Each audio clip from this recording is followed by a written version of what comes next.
Kumusta ka, ma'am? Mabuti. Pwede ko bang malaman kung ano ang uri ng iyong negosyo? Pag-alaga ng baboy. Inahin po ba? Opo.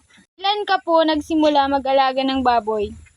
Nag-alaga ko ng baboy noong 2019. Tapos, binili ko siya sa halagang 3.5. Ginawa ko siyang inahin hanggang mag 8 months. Pagkalipas ng 8 months, nagbuntis, saka nanganak. Ano po ang iyong sistema ng pagpapakain ng baboy?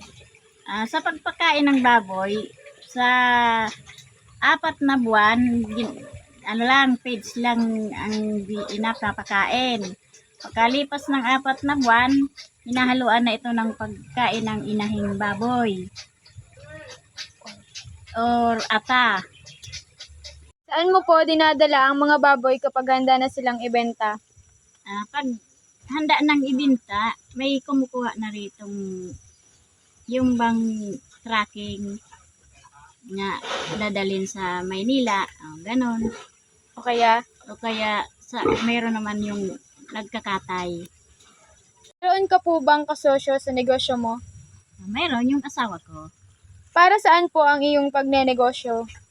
Para ito sa mga bata sa kanilang pag-aaral para makatapos sa pag-aaral. Tapos sa mga gastusin din dito sa bahay. Iyong plano para mapalago at mapalawak pa po ang iyong negosyo? Alagaan ng mabuti at padamihin para lumawak ang aking negosyo. At saka lagi ko rin pinapacheck sa veterinarian para maano ang kanilang kalusugan. Yun lang po.